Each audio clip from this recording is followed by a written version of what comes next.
Merhabalar, ben Ece. Olizi Zeytinyağları'nın kurucusuyum. Bugün annem Emine Er'le beraber, kendisi emekli gıda mühendisi, güzel bir tarif yapacağız. Herkese hafta sonları heyecanlandıran, özellikle pazar sabahları kahvaltıda olmasını dört gözle beklediğimiz şey pişi. Pişi yapacağız. Şimdi hamurunu yoğurarak başlıyoruz. Evet, neler yapıyoruz? Mayayı, Bir paket kuru maya kullandık. bir kaşık şeker, Bir kaşık şeker.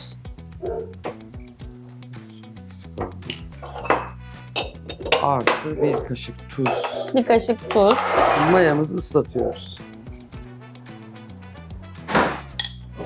Suyumuzu koyuyoruz.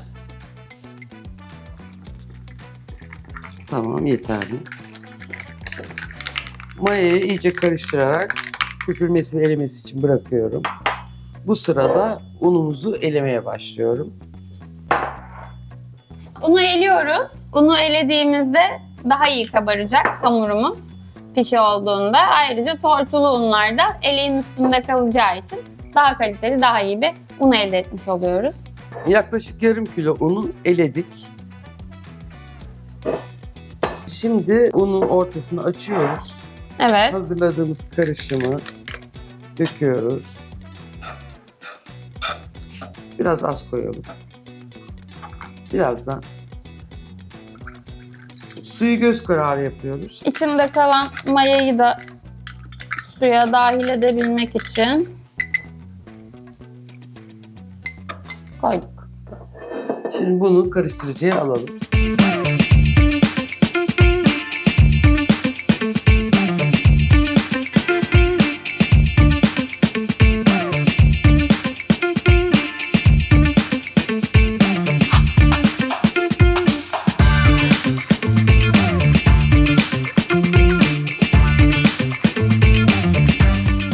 Evet, şimdi makineden aldım hamurumuzu. Şöyle göstereyim. Hakikaten yapışmıyor ve tam kulak memesi kıvamında. Bunu bekleteceğiz. Kabarması için bekleteceğiz. Üstünü kapatacağız. Ardından bir bezle saracağız ve evin tercihen sıcak bir yerinde mayalanması ve kabarması için bekleteceğiz. Ama öncesinde ben iyi bir natural sızma zeytinyağıyla da şöyle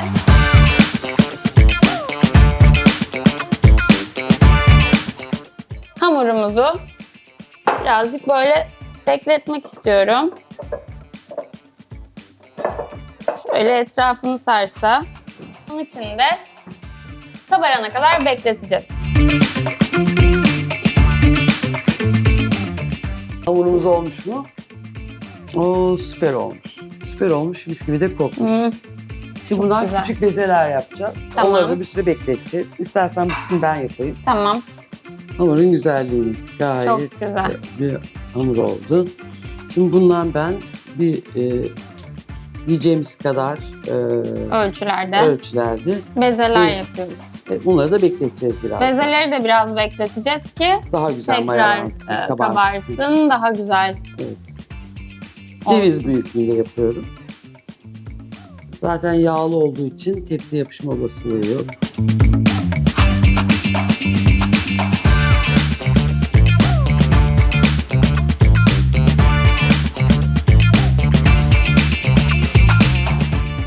Üstünü bir bezle örtebiliriz. Tamam, bezimizi aldık.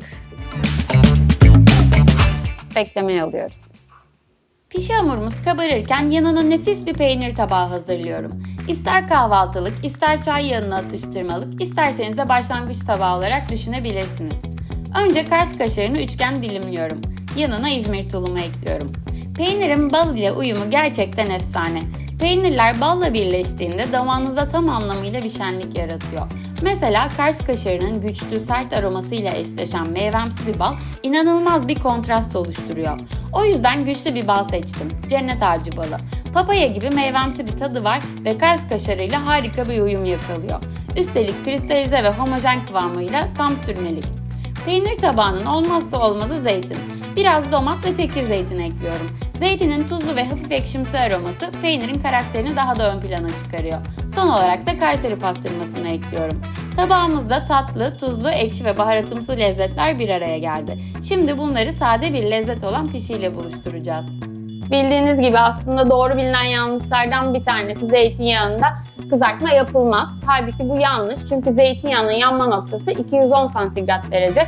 Dolayısıyla birçok yağa yakın ve siz is görmediğiniz sürece herhangi bir yağ kullanırken is görmediğiniz sürece o yağda kızartma yapabilirsiniz. Bu derecelere çıkmanız da çok kolay değil. Örneğin biz elektrikli bir ocak kullanacağız ve burada gayet güzel bir şekilde zeytinyağımızda pişimimizi kızartabileceğiz.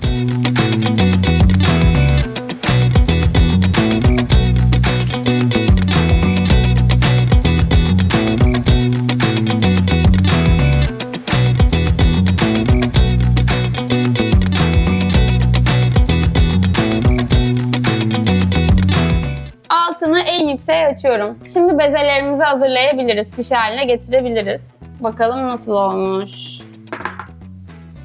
Üf, çok güzel. Şimdi pişilerimizi açabiliriz.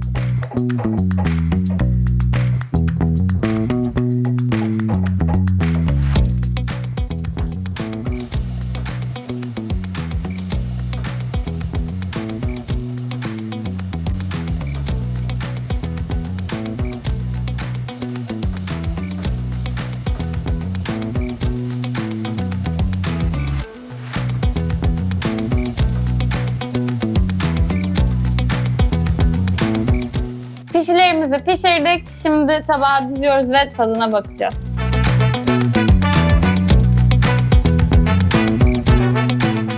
Süper görünüyor. Elimize sağlık. Elimize sağlık.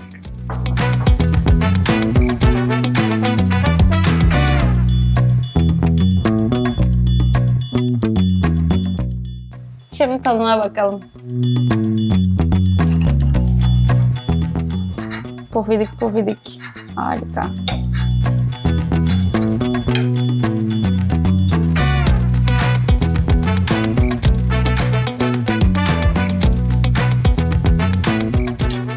Biraz bal gezdireyim mi?